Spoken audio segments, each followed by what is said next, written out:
as we, of course, await to hear what Fed Chair Jay Powell is going to say and all of these implications on EMs, how are you reading, I guess, the dollar move? Because as we keep saying, it's been this king dollar in this environment. Today, though, a little bit of a pullback. Yeah, so when you have situations where the market starts to aggressively price Fed policy or monetary policy in other countries, it does give a bit of a boost to growth expectations. But I think what we've seen with the recent data of the U.S. this week, as far as the ISM, we're seeing broad-based weakness across the world. And when global growth is slowing, that tends to be an environment that's quite positive for the dollar and quite negative for emerging market currencies. And in terms of some of that negativity that you're looking at, obviously we know the Yuan, for example, has been Asia's worst performing currency. It keeps getting that mantle pretty much every week, every quarter, and certainly for the year. What are the ones that you are seeing potential further downside in? Well, we see quite a bit of potential downside still in the growth-sensitive currencies in Asia. So currencies like CNH, currencies like the Korean won, currencies like the Taiwan dollar, for instance. I think what's important to recognize about what's been happening with the Chinese currency is that it has been following fundamentals. From when tariffs got implemented for the first time last May to today, the currency has basically offset the weighted average tariff increase. So it is being used as a reactive and defensive tool. It is following fundamentals.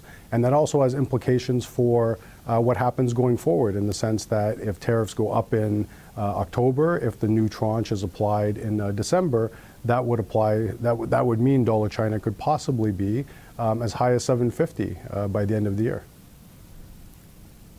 Jason, there was a lot of talk just a few weeks ago that the world was going into a currency war and the Chinese were going to weaken their currency here and perhaps obviate the effects of the trade tariffs. Where's that talk gone? And is there the likelihood of a so-called currency war really on the back burner now? I think it is, because as I mentioned before, the Chinese currency is being used as a reactive and defensive tool. It's not being used as an offensive one. And as you would expect, a relative price, such as a currency, is moving to offset artificial price distortions, i.e. tariffs. So I don't think it's all that surprising that during this trade war episode, when tariffs are being applied, that currencies are adjusting as they should according to economic fundamentals.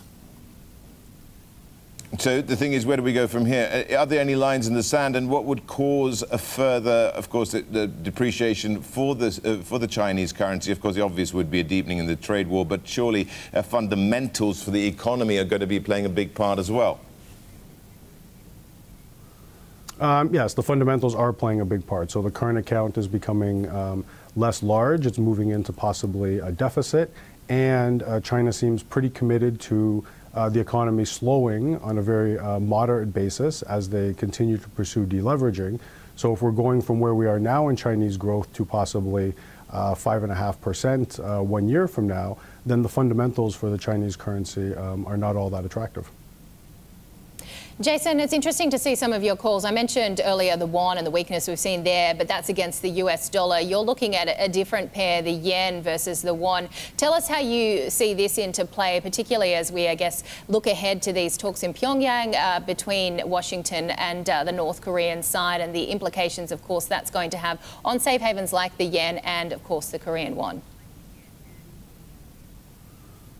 Okay, good question. As far as our dollar Korea view, we see it moving up to 1270 a year from now, and that's based on weak global fundamentals and how that impacts emerging market currencies. On the Japanese yen side, the ability of the BOJ to weaken the yen further seems very limited. And if we move into a situation where people are starting to become more and more concerned about recessionary dynamics unfolding, and if risk assets come under pressure globally, then the yen can benefit from its safe haven status. So, a year from now, the yen could possibly be sub 100, which makes being long the Japanese yen against the Korean won a quite attractive relative value trade.